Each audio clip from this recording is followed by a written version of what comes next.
My name is Adam Mockler. I'm going to be your host for the night. A lot of you might know me from my YouTube channel. I'm the Gen Z face of Midas Touch. Who knows Midas Touch in here? When I look into this crowd, I already see a bunch of people from different ages, different backgrounds, all coming together for one common goal, and that is to win back the House.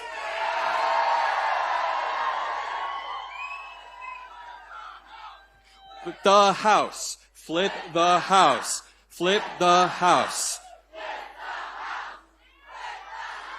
Listen, there is nothing more powerful than like-minded people coming together in one room under one roof to show what democracy looks like. This is what democracy looks like, everybody.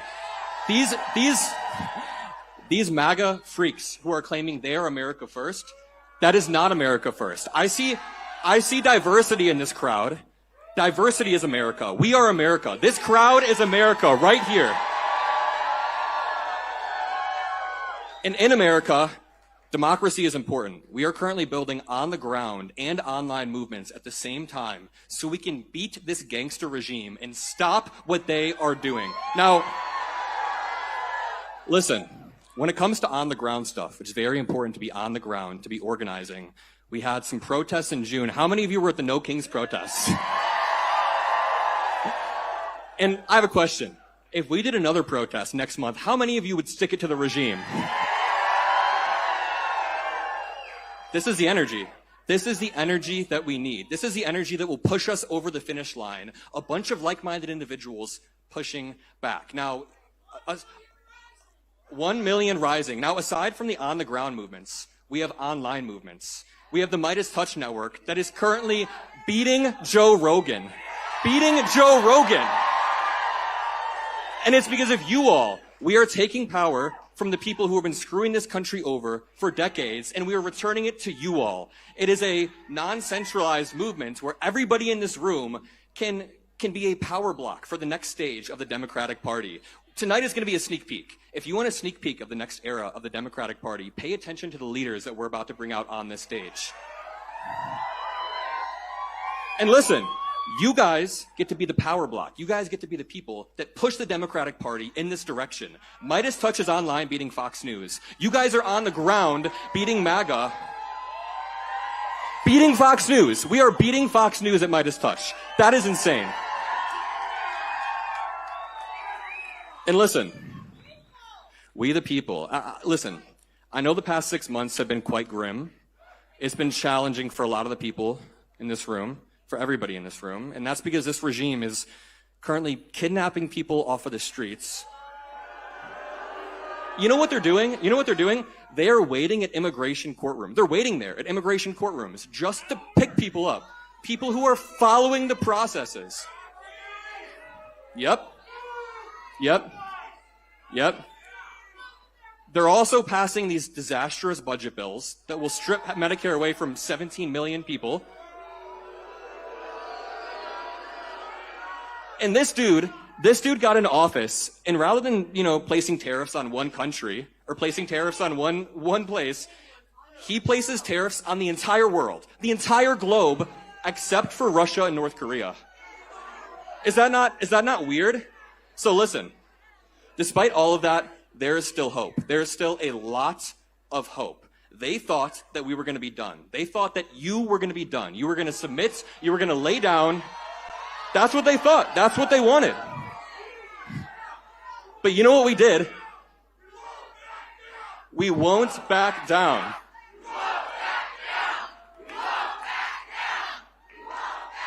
They thought we were going to, and you know what we decided to do? We decided to show up tonight. Show up right here. So, without further ado, we have a few amazing speakers. A few minutes from now, you're going to hear Senator Murphy from Connecticut. Amazing. You guys all know her, and Trump hates her, Representative Jasmine Crockett. See, this fight is going to take all of us. That is why I say we are one. But let me tell you something. I ran for the state house. And when I ran for the state house, no one thought I had a chance in hell of winning. I know, right? Look at me now. And here it was. This was during the pandemic. So I had to go to a runoff. And when I went into that runoff, I was number 2 and I was down by 500 votes. And so people said, there's no way you're going to win. How do you campaign in this pandemic? Like, how do we go door to door when people aren't answering their doors? We're not talking to each other. Like, what are you going to do? And the next thing you know, George Floyd was killed. And one of the main reasons that I was running, because as a civil rights lawyer, I just knew that we could change these laws so that hopefully no matter who you were, you could feel safe as you drove down the streets. And so when George Floyd died, so many people on my team said, well, you just need to stay home and raise money. I said, no, I got to hit the streets. I got to hit the streets. And so that's what I did. And unfortunately, they arrested over 600 people in the midst of the protest. And I decided that we would take on every single one of those cases pro bono. We not only took the cases on, but we won. We got 0 convictions. And my team thought I was crazy. And I said, but this is why I'm running. And so ultimately, on that election day, after we had been voting for 3 weeks in early voting, election day, 7 o'clock, results come out, I'm down by 700 votes. That ain't how I felt. So I told my team it was over, but that money had won because we were outspent 5-1. And so they said, no, it ain't over. I said, yeah, it is. And said that, no, we're going down to the elections office. We're about to watch these returns. We're going to make sure they don't steal nothing. This is not over. So here it was. With every drop, I was getting closer and closer and closer with every drop. But then finally, it's like almost 10 o'clock at night. And it was not early. And I'm down by 90 votes. No, I was down by 50 votes. I was down by 50. So I said, oh, this is getting good. So I called my team that was down there and I said, what's still out? And they said, MLK. Now I don't know if y'all got an MLK here. But the MLK, those was my people. And I knew if MLK was still out, that we had a shot. And with that last box, we flipped it and I won that seat by 90 votes. So it was the closest state house race in the entire state of Texas of 30 million people when I got there.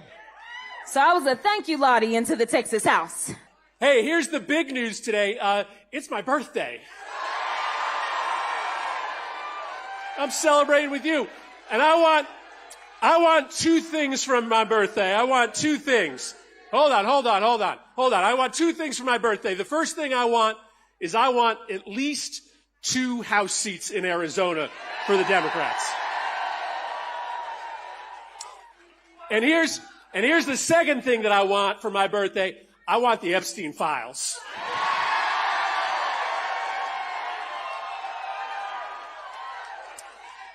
And listen, maybe you have a little bit more to do with number 1 than number 2, but every single day we got to be out there talking about the level of corruption in this White House, bringing the heat every single day.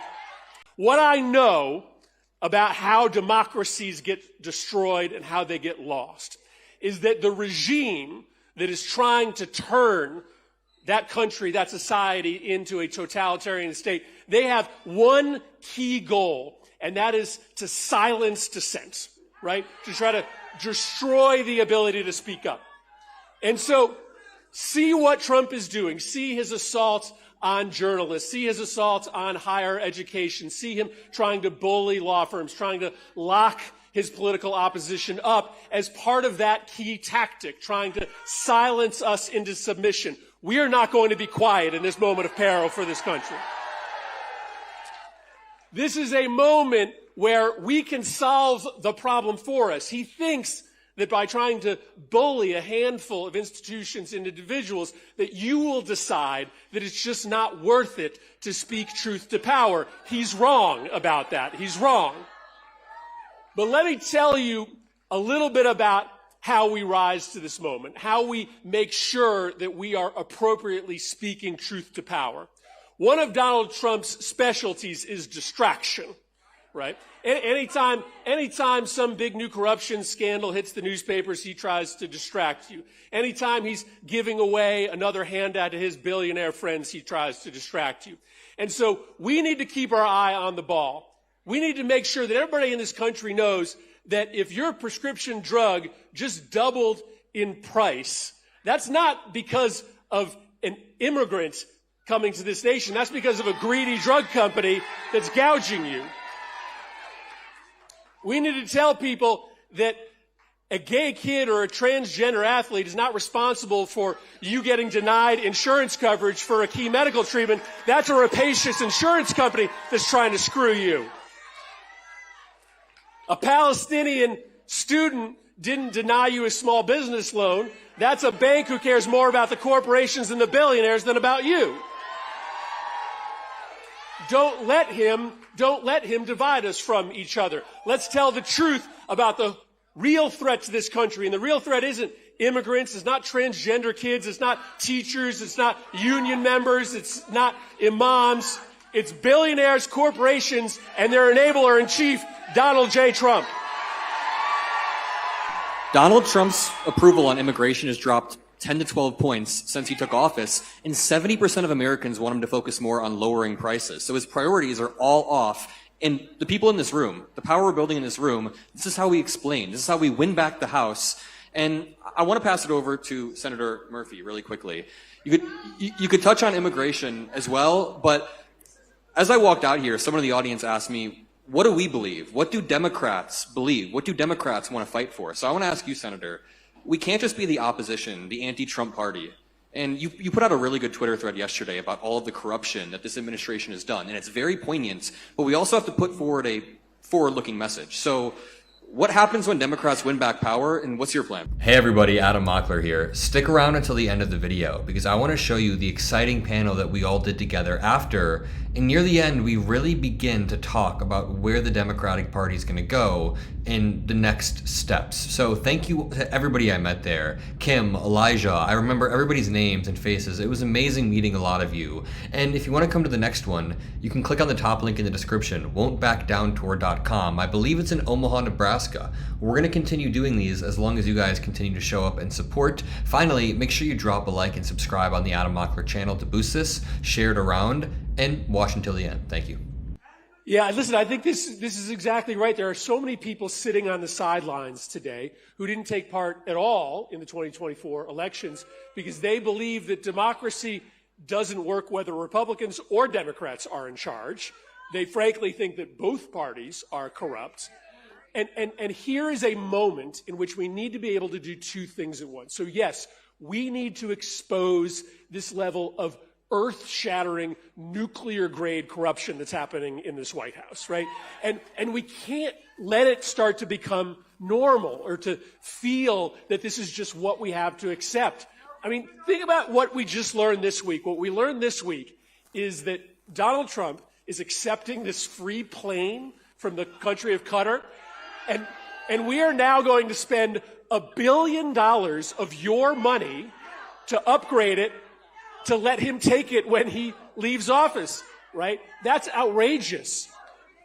In the defense budget, they put in a bunch of money for drones. Guess what happened the next day? Donald Trump Jr. set up his own drone company. As soon as he invested in it, the price of the company doubled overnight, right? Sometimes you're watching the corruption in real time. Sometimes you're seeing it in advance. But nobody's going to believe us. Nobody's going to listen to us when we explain the gravity of Donald Trump's corruption if we aren't serious with people about what we're going to do to clean up government when we're in charge, right? So, what does that involve? One, as I said before, that involves, if we need to, passing a constitutional amendment to get lobbyist money, to get corporate money, to get anonymous money totally out of our politics. That involves making sure that no member of Congress, no member of the administration gets to personally benefit from the information that they get. That means no stock trading by anybody in the administration, any member of Congress. That means permanently closing the revolving door between Congress and the lobbying profession. If you want to be a staffer, you want to be a congressman, you don't get to directly go out and make money off it afterwards, right? And guess what? It also means making sure that everybody in this country has a right to vote and no state can put up barriers to stop you from exercising that right. So listen, if we loudly and proudly run on a platform where we're telling people, if you elect us, we will make it a priority to unrig our democracy, then a lot more people are going to listen to us and take us seriously when we explain the gravity and the ferocity of what Trump is doing to destroy the rule of law, what he's doing to enrich himself off of this office. So that's the challenge. And listen, I don't have a lot of critiques of Kamala Harris's campaign. I thought she did a good job on a short calendar, but she ran a campaign asking people to stand up and defend democracy when a lot of people looked at this version of democracy and said, if this is the version of democracy that you're defending, I don't want it. Democrats now need to be for a version of democracy that's clean, that's not corrupt, and that the people are in charge of, not the corporations and the billionaires.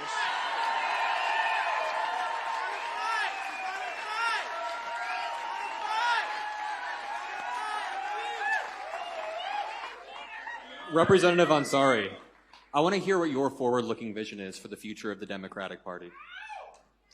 Thank you. So I think that the Democratic Party needs to pay a lot more attention to what young people need and want. And when I have knocked, so I talked a lot about knocking doors in my campaigns. In my congressional campaign, we knocked over 165,000 doors right here in this district. And the vast majority of people who I talked to wanted housing affordability. And one of the strongest points, I think, of Kamala's presidential campaign was a proposal on housing, but it never quite got the attention. They never pushed it as strongly as they should have. I think that moving towards 2026 and beyond, we need an affordability agenda that talks about making it possible for people to buy a home in this country, making sure that you can afford your energy bills and your utility, and making childcare affordable and accessible to everyone. These are the most important things, and that also comes with making sure that as a country we have a moral, by putting forward those policies. We have to put forward these plans. So I think we all play a role in determining what those things are. I was recently appointed as the head of the Progressive Caucus's task force on lowering costs, and the entire purpose is to travel the country, listen to people, hear what people need, and put forward that vision for 2026 and 2028 and beyond. So I think everyone is playing their part in this, but that is what's going to inspire people to get involved, especially young people who are just sick and tired of the bullshit.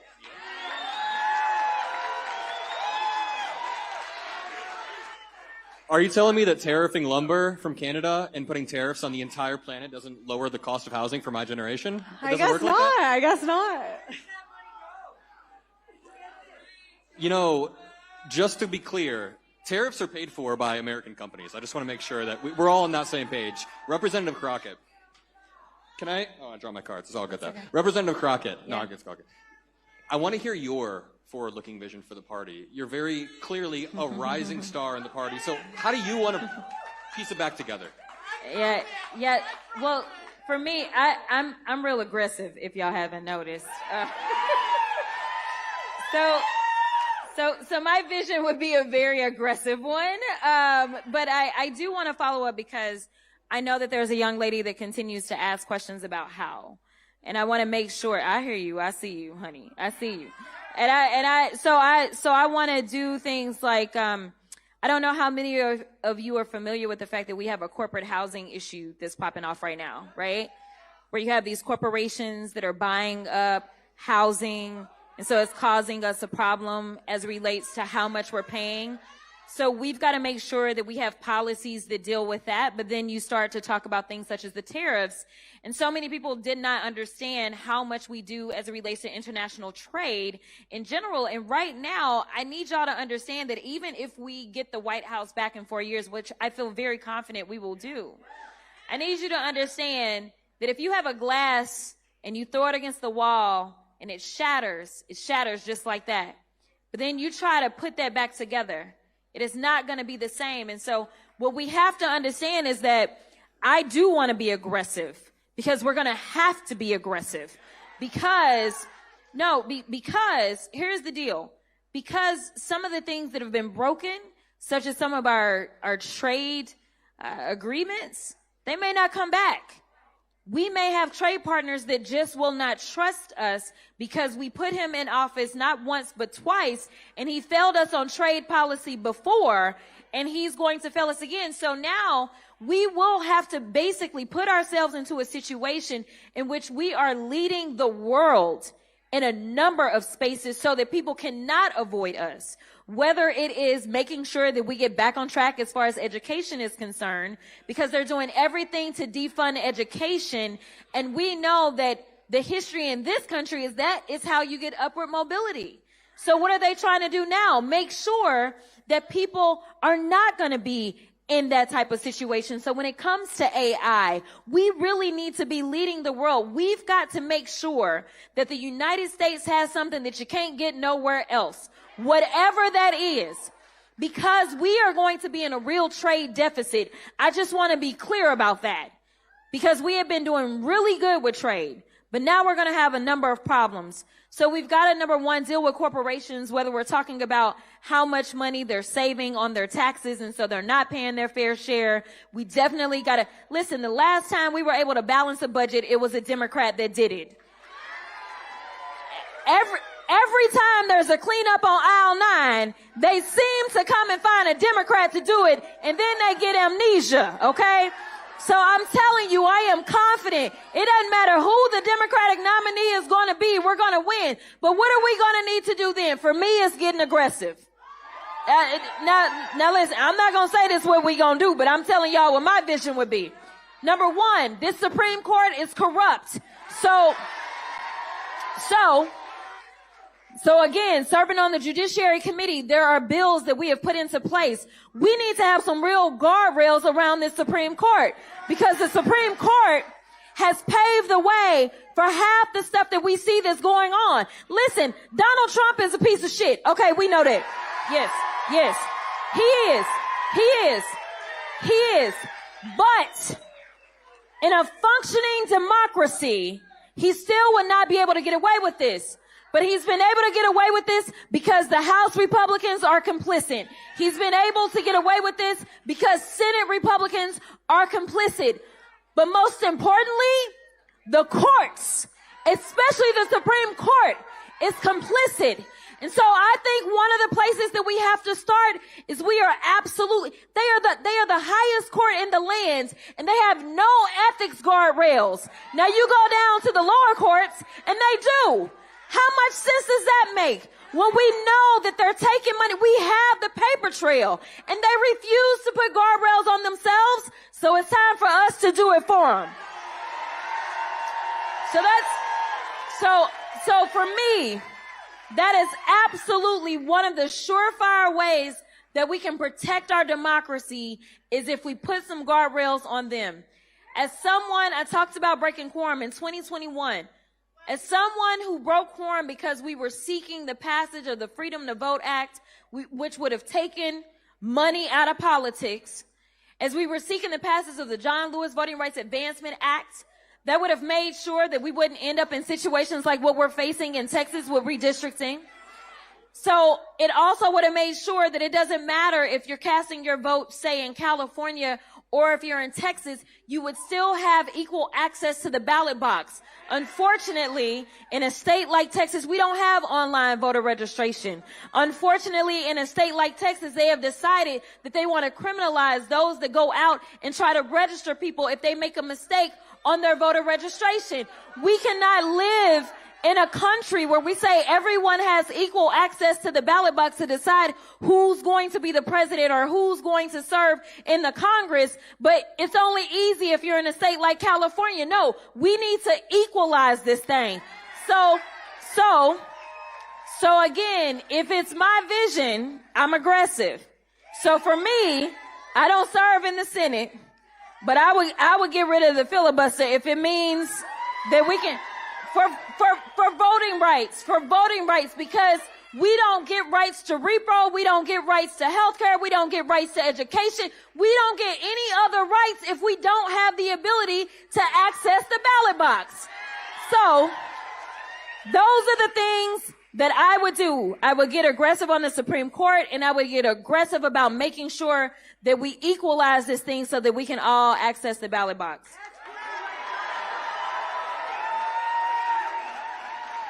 There's your plan, ma'am. There's your plan. You know, I've talked to a lot of voters and seen a lot of polls since the election, and Democratic voters just want politicians to be more aggressive. Is that how you guys feel? I oftentimes say that norms in a democracy work like consent. You can't have consent if one side isn't participating. In the same way that you can't have a functioning democracy when one side is not participating in the norms at play. So when Republicans continue to go lower and lower and lower, I'm not saying we should race to the bottom, but let's match their energy and be aggressive.